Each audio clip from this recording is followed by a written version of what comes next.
Welcome to Kwentong Katip, a podcast series in celebration of 30 years of God's goodness and faithfulness to Victory Katipunan. In this special series, we'll hear powerful testimonies, heart-stirring stories, and reflections on how God has moved in and through our church community. Whether you've been with us from the start or just recently joined the journey, these Katip stories are for you. Let's dive in. I remember when I was a student, I always hear this, change the campus, change the world. And until now, naririnig natin ito in any campus-related event or campaign or any opportunity that we get to hear the heart of God when it comes to the next generation. Ano bang ibig sabihin nito when we were students? Anong itsura nito now that we're no longer students? And I'm so excited to have someone here with us in today's episode na nakasama ko when I was in college like 2 years ago. Many years ago, no? Tanungin nyo na lang kami pag nakita nyo kami in person kung how many years was that. But I'm just so excited to have one of our professors in UP Diliman joining us in today's podcast episode. Let's welcome Sir Jack. Hello, Kuya Jack. Hello. Hi.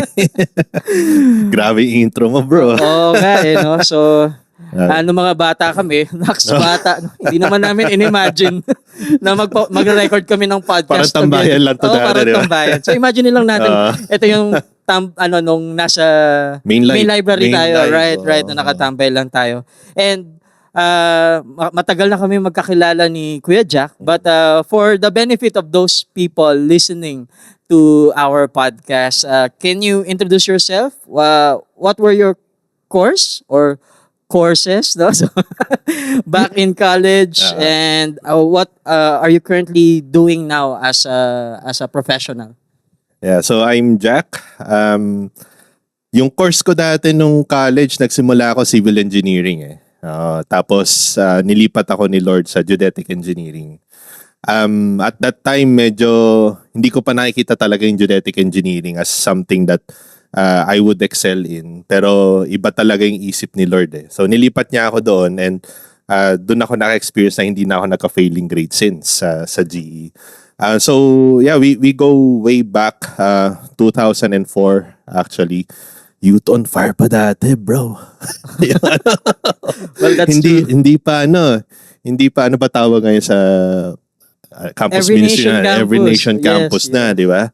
So dati Youth on Fire pa, tapos naging VCM, and then naging ENCM, and then ngayon naging ENC na. So So 2004, so that was like 20 years ago. No, so ako nga, no?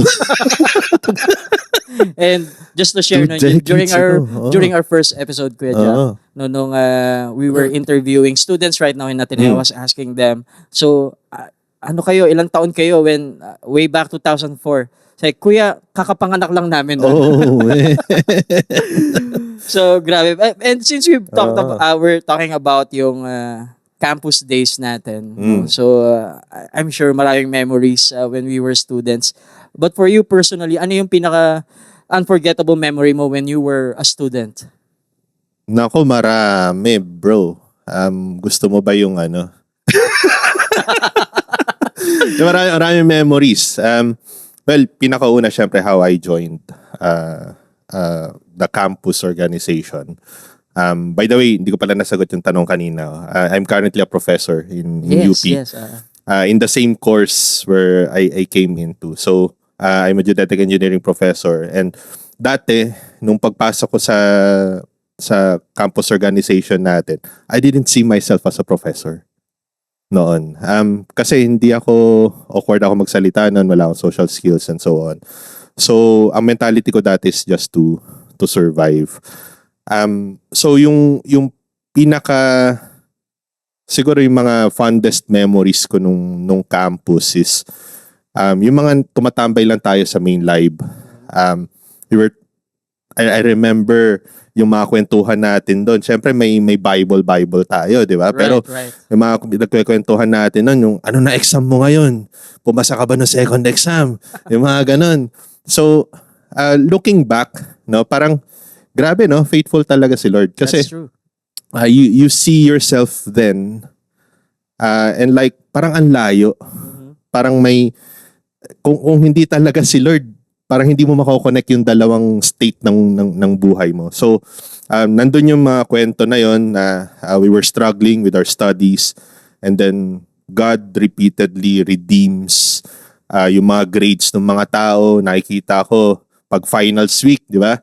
Oftentimes yung kailangan ng tao mga 90% to pass, 95% to pass. I know someone who needed 105% in the final exam to pass the subject. Tapos pumasa siya ng subject kasi nag-curve pala yung professor. Grabe talaga si Lord, no? Miraculous yung ano niya. So yung mga ganong stories, sobrang encouraging siya as we go on in our college life. That's true, no? And siguro isa sa mga looking back, no? And yung mga bagay na we've experienced, mga bagay na pinagagawa natin when we were students, hindi natin lubos akalain na we'll end up as who we are now. Yes. Compared 20 years ago. And masasabi lang din talaga natin na buhay talaga si Lord. Buhay si Lord, bro. Buhay talaga si Lord. That's true. And now you're serving as one of the professors Yes. natin in UP Diliman in the Department of Geodetic Engineering. Yes. How does that look like? No, na you were once a student, now you're part of the faculty in Geodetic Engineering. Anong itsura nito ngayon? Nako, marami rin akong kwento dyan, bro. It's different in a sense that I have a different perspective of how I treat my students. I've been a faculty for 15 years na, halos makaka-receive na tayo ng loyalty award. No? And I've been department chair during the pandemic period. And doon ko nakita yung struggles ng mga students na sobrang heightened because of the pandemic. Even yung struggles ng faculty members na hindi ko nakikita nung estudyante ako, nakikita ko nung naging member ako ng faculty. So, yung mga nakikita natin mental health problems and so on, hindi lang sa estudyante, actually pati faculty members are experiencing that. That's true. And us having this perspective of how God changed us, how God built us up and kumbaga opened doors for us to see that there's something good out there, it starts to change how you treat people. Like halimbawa, when I see a student struggling, you don't really see the failing grade. You start to think, bakit kaya bumabagsak siya, di ba? That's right. Baka naman hindi yung intellect talaga yung root cause. Baka yung root cause nun is, ay nagtatrabaho pala tong batang to, struggling to make ends meet. O kaya makikita mo, ito marami sa UP to. Mga estudyante na nai-insecure kasi syempre, na-experience natin nung high school tayo, puro achievers yan eh. Mga valedictorian, salutatorian, tapos pagpasok ng university, biglang pare-pareho na kayong lahat. It does something with their minds na tipong yung habits na na-develop nila nung high school, they needed to relearn again. So, yung experiences natin before sa campus actually allows us to see ano yung mga experiences ng mga batang, especially those who are struggling. That's right, no? And it's such a blessing to have teachers or professors like that na yung goal lang ay hindi i-deliver kung ano yung nasa lesson or kung ano yung objective of the class, but being mindful of what our students are going through. And I'm sure na-appreciate yan, especially ng mga students now. And Kuya Jack, you mentioned a while ago na you started getting connected to Victory QC pa lang. QC pa nun, oo. When we were college students. But when it comes to yung how you met Jesus Christ, paano ba yun? What's the story? What's your story nung coming to the saving knowledge of Jesus Christ? No, para maiiyak ako na ito, bro. Cue music. And then, so like what I've mentioned earlier, no, most of us in UP came from a very achieving background, and similar din sa akin. So I was an achiever when I was in high school, top of the class and so on. Pero nung pagpasok ko sa UP, basag lahat yun eh. Kasi kakatabi mo mga taga-science high school, mga valedictorian din, salutatorian din. So yung identity mo of being the best, nawala sa'yo. I was looking at it as my identity kasi nung bata ako, pinanganak ako medyo sakitin, fragile. So parang lagi ako nabubuli nun. And then the way I see it is that if I excel at something, maybe it's a way for people to see me or to hear me. So ganun yung na-ingrain sa akin nung bata ako. Kaya iba yung view ko of success when I was a kid. Ayun yung sinubukan kong dalhin nung college. However, nung college, as I mentioned earlier, ibang playing field eh. Lahat kayo Right. pare-pareho na. So yung identity na yun nawala.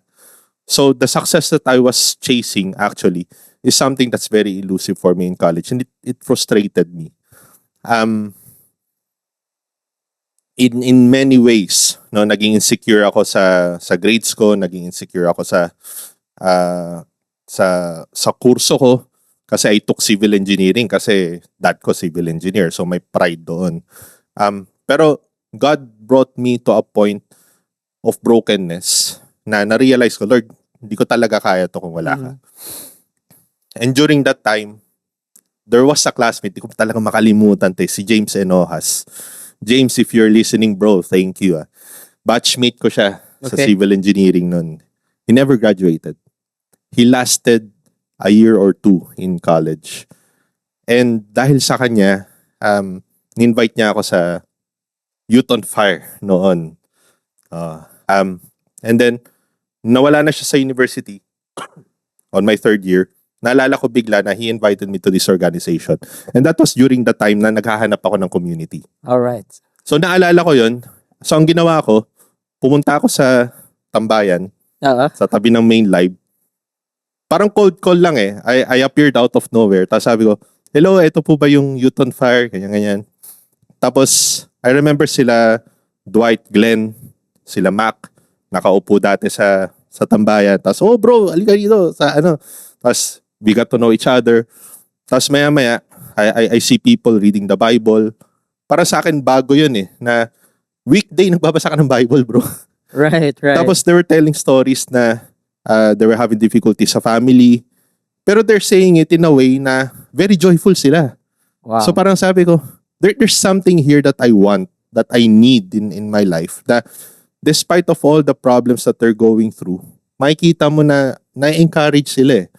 Kasi there's something that's encouraging them. So, right at that time, I said, okay, this is my community. I want to stay. Dumating sila JM Puguan, Nono Revillesa, doon sa yeah. Tambayan. Tapos in-invite niya ako sa cell group pa nun. Cell Bro, group. sa Sunken Garden. The OG small The OG, group. bro. Cell group. So apparently, yun yung last na cell group ni Noel nun before nag-split kasi malaki na masyado yung grupo eh. Right. Pero nung time na yun, again, na-reinforce yung value of community. Kasi during that cell group, actually hindi nga wala nga masyadong teaching material, no? Kwentuhan lang talaga. Kumusta yung buhay mo? And then they were praying for each other. And then, yun na, nag-split yung group. Napunta ako sa small group ni JM Puguan. JM Puguan. Kuya Oo. JM. So, he's now a missionary somewhere kasi kung saan na siya napunta. Right. Pero he was the one who really helped me in my walk with God nung earlier days ko.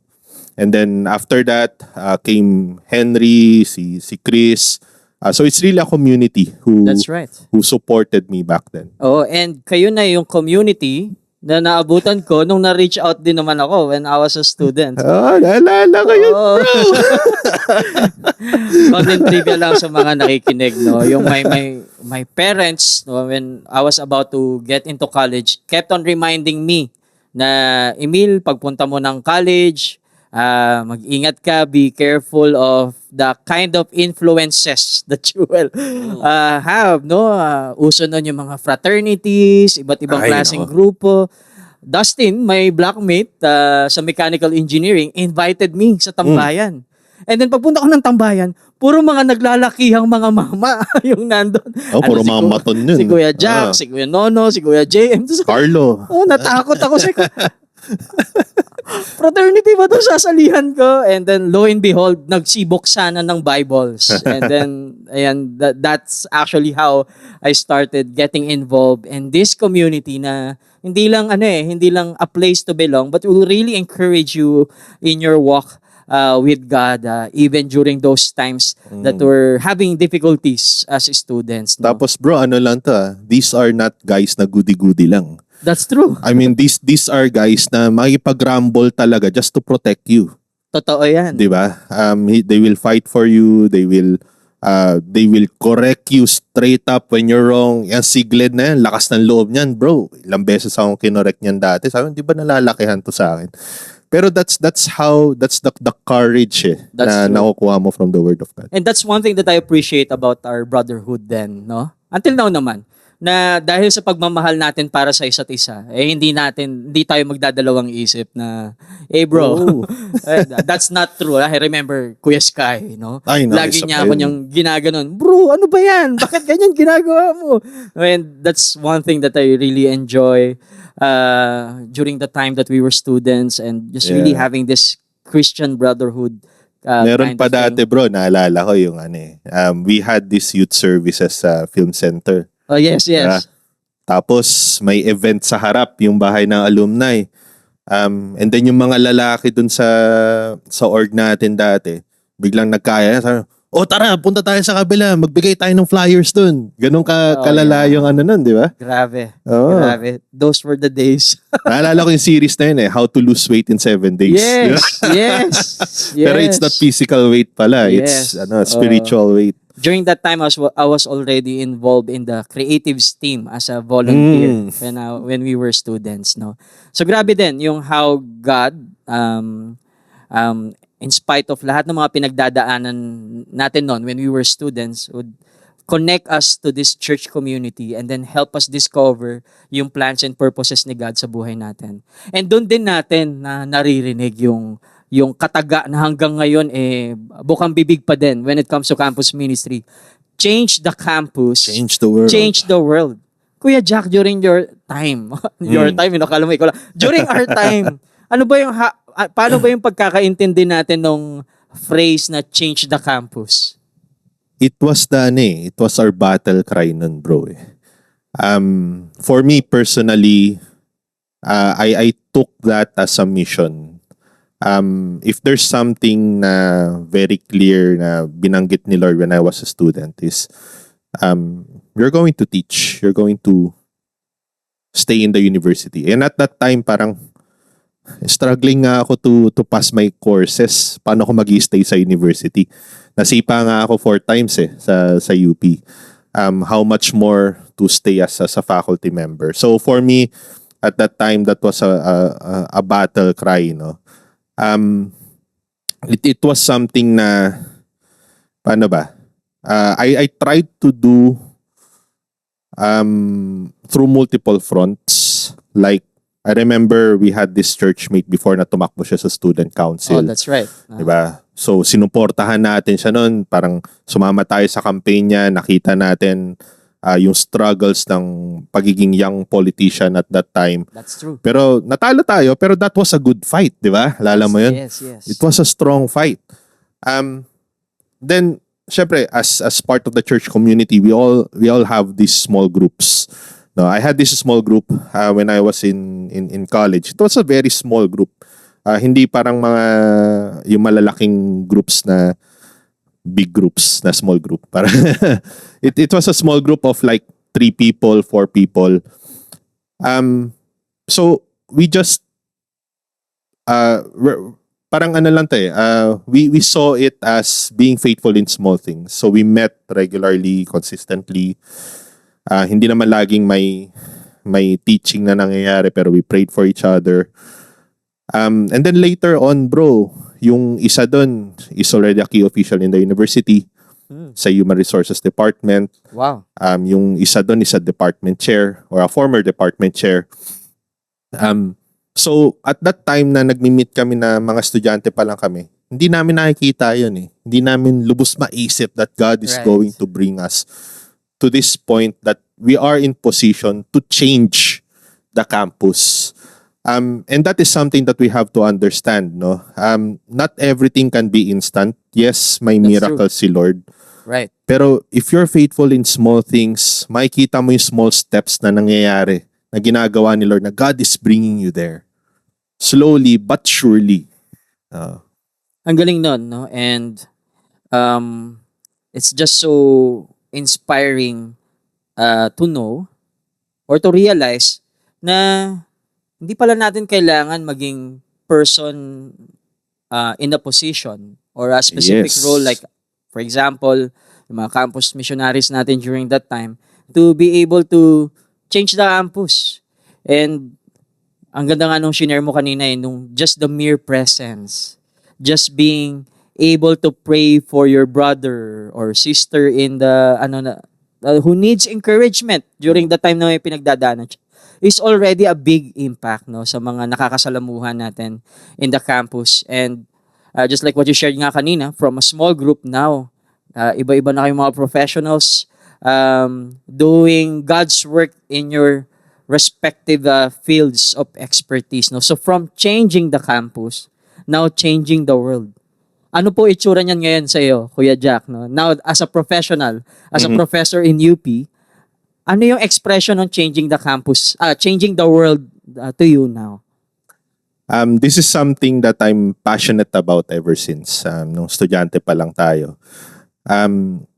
Kasi nung time na kinagisnan natin, ang daming balita about corruption, about all these things happening in the government. So nandun talaga yung desire mo to do something about it. Yes. And that is something na I really feel strongly about, na change the campus, change the world is not just a statement, no? It's a statement, pero it's an actionable statement that you can do. So as a professor, I had this sacred opportunity to raise up a new generation of engineers. Ang lagi ko sinasabi sa mga estudyante ko, I want you to be better than me. Wow. And it speaks to them. Kasi parang ang yayabang ng mga taga-UP pero makarinig ka ng professor na ganun yung vision niya para sa'yo. That's something na it Pakiulit affects po them. yung statement. Ang yayabang. May yabang naman in a good way. No? Pero yeah, so it's something na halimbawa, nagugulat ako sometimes may mga nakikita akong estudyante sa service. Oh. Mga estudyante ko Tapos hindi ko naman in-invite to, hindi ko naman sinaran ng gospel to, pero nakikita ko sa service. Tapos I'm like, okay, maybe God is really doing something. That's right. Through the examples that you lead and so on. So other than being a professor kasi, I was assigned as the Deputy Executive Director of the National Engineering Center, which is kind of like a small government agency within UP, na ang goal niya, or mandate niya actually, is to train professionals in engineering all throughout the Philippines. No? Other than that, we're also involved in consultancy projects. So we have interfaces with government agencies, with LGUs, SUCs, HEIs. And yung mga ka-interface namin are not just people from the executive level, pati hanggang sa baba. No? And we engage them in engineering trainings and so on. So whenever we talk to them, you feel the grace of the Lord to actually converse with them in a way that honors God and that would bring them one step closer to the Lord. Yun lagi yung mentality natin how can you bring this person one step closer to the Lord? Hindi man mag-altar call ka agad dyan yung tao, di ba? That's right. Pero at least man lang, you share something that will make them a little bit closer to the Lord. Right. Hindi naman kailangan ikaw yung mag-lead. Maybe someone else will. Diba? And at least that releases us from the burden na kailangan ganito agad yung mangyari as we Yes. reach out to this student. Oo. But taking it one step at a time. And that is just so encouraging, Kuya Jack, no? Not only you were able to parang impart faith and life to the students that you get to interact with, but even yung opportunities to have an interface with some government offices and extend also the grace and the kingdom of God in those places. Especially that whatever naman we sow in different areas will be not in vain, no? But the bottom line is everything that we do, no, it's advancing God's kingdom in wherever God has placed us. Now, going back to the to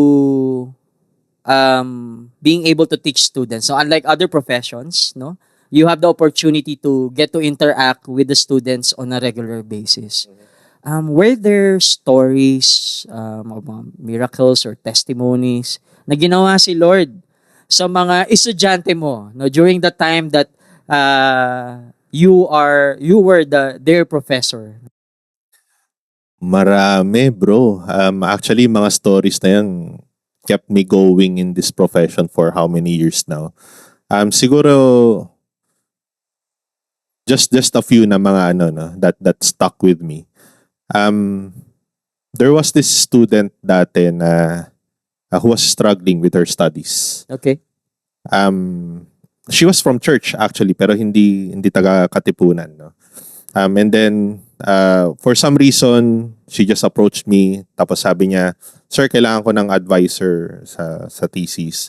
I recently came back from Sydney then." Tapos ano siya, she's in the state na medyo parang hindi siya active sa church. She's struggling with purpose and all. Kasi may struggles pa rin tayo kahit na That's true. Yes. church tayo, goer na tayo and all. Laking kids church pa siya and so on. And she was really struggling with her grades na baka may siya, in danger siya na hindi siya makagraduate. So when I took her in as one of my advisees, lagi namin siyang china-challenge, no, na okay, this is what we're gonna do. Pero yung challenge in a way na hindi lang puro technical, nandun yung buhay eh. One of the things that I remember in college is you always need to speak life. Yeah. Diba? Yes. Lalo sa mga bata kasi hindi mo alam kung ano yung mangyayari sa kanila in the future. And now she's one of my project managers sa Wow. research projects ko. And she's doing very well actually. And ayun, marami pang stories like that, no. I've got students na nasa Sydney ngayon. Siguro accidental missionaries yung tawag ko sa kanila kasi That's right. they recently got married in church. So I'm very happy for them too. Tapos may mga estudyante tayo na who took on leadership roles not just in the university but in the government and in the industry. And those stories, they're really heartwarming in a way na okay, kahit na mag-fade na tayo in the background, at least yung ginawa ni Lord evident na doon sa mga buhay nila. That's true. And it's exciting to witness those things happening na there are some students na ang expression nila ng changing the world is responding to the call of full-time ministry, for example. That's why there are some of our batchmates who ended up as campus missionaries. Lo and behold, As God called me. pastors. Kalain mo, bro. Exactly. Hanggang ngayon, Diba? tanong ko yun, bakit ako? But there are also people that God called to serve Him in different fields, in different expertise as engineers, businessmen. And yun, bit nila yon as they go to those places. Yeah, that's something that I'm passionate about, bro, no. Na when we talk about ministry, there shouldn't be a duality between ministry and your daily life. That's true. Kasi yun na yung ministry mo eh. Wala dapat division yun. How you treat people should be a reflection of what Christ has done for you or who Christ is. If you treat them with justice, yung mga guards sa center mo, nakausap mo, yung mga estudyante, how you talk to executives, even across that diversity of statuses, it should be a reflection of who Christ is. And for me, that's ministry as well. That's right, no. And thank you for that, Kuya Jack, no. Of course, we mentioned a while ago, we've been together 20 years ago. So, iba yung mga uso nun. Oh, Iba yung mga bro. trends. Iba yung No. kultura nun. I've got pictures, bro. Huwag na lang natin i-share. Mga long hair pa tayo dun. Oo. Oh. And 20 years after, ang laki nung pagbabago, no? Ibang-iba na yung kultura, ibang-iba na yung uso, yung pananamit dati, hindi naman tayo ganito manamit, ibang-iba na din. Kamusta in terms of sharing and demonstrating the gospel way back then and then now, no, being able to do that now? May pagbabago ba? Ano ba yung mga challenges that you face as an active disciple in this year na we are in now? Yeah, one of the things that I couldn't forget is yung isa sa mga statements ng church tayo. Discipleship is relationship. Okay. It doesn't change. No? Hanggang ngayon, ganoon pa rin. Siguro iba na kasi estudyante na yung kausap ko. Professor na ako. Dati estudyante to estudyante lang. Pero it's about building that relationship and being intentional about it. Yung sabi nga sa Bible, di ba? The word of the Lord is like a flower. The word of the Lord never fades. Yes. Diba? It's forever. That's right. Hindi siya nagbabago. So yung power nung time natin, kahit na 20 years ago pa yan, is the same power that's working now. Amen. Siguro there are some minor changes lang in terms of strategy. Dati, mga parokya ni Edgar tayo and so on. Ngayon, mga SB19 na. Yung mga ganun, small changes lang. Pero pag sinabi mo na ito yung salvation ni Lord para sa it's the same thing. It's the same power. Amen. So that doesn't change. And it's something that hindi naman makes it easier, no? Pero it's something na consistent from when we were students and until now na professionals na tayo. Yeah, I like that. No, while culture change, the way students think now is very different compared 20 years ago, 10 years ago. Probably next year, mag-iiba din yung how they think. Oh, bro. No? But Oh. yung word ni Lord, hindi yan nagbabago. Yes. It remains. And yung It remains. plans, yung purposes, yung mga pangako ni Lord na nagmumula sa kanyang salita, hindi magbabago. It will remain. No? And Right. praise God. No? Praise God, we have the word. No? And praise God, we have the gospel that we can continuously share even in the midst of these changes that we're experiencing, especially among the youth. No? Yep. Yun. All right, no? Thank you so much. Kuya Anytime, Jack, no? bro. Ang dami pa natin pwedeng pag-usapan. Marami pa. Oo, Oh. no? Pwede pa natin pag-usapan si Kuya Glenn, si Kuya Marami Chris, pa, si Kuya Henry, no? Maraming testimonies about them as well. And i-reserve natin yan sa mga future episodes natin. Episode 2. No, a future episode. Actually, pang ilang episode na ba natin to, no? This is the third recording already. So mga 4, 5, 6, no? Ang daming stories, ang daming testimonies way before, many years ago.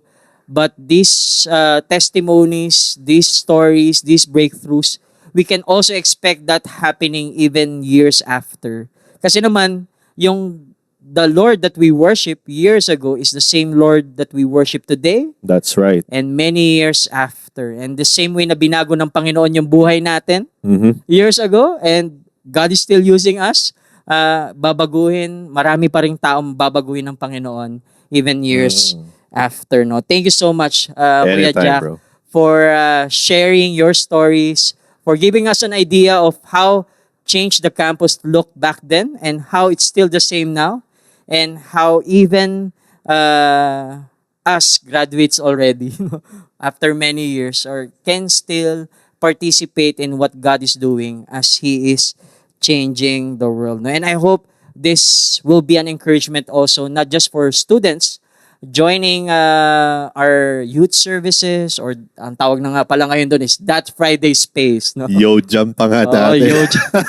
no, kung ikaw ay estudyante nung time na Youth on Fire, YoJam, Victory Christian Campus Ministry, na ngayon ay working professional na, you can continue on changing the world this time. And maybe you're not a student or a working professional, but you are a grandparent, a parent, no? God has given you also the opportunity to be a blessing to the next generation as well as changing the world in your season right now, no? And no, together, let's continue on changing the campus, Changing the changing the world. world. Thanks for listening to Kwentong Ketip. If this episode has blessed you, don't forget to share it with someone and tag us at Facebook, Instagram, and YouTube at Victory Katipunan. Let's continue to celebrate 30 years of God's faithfulness and believe for even greater things ahead. See you in the next episode.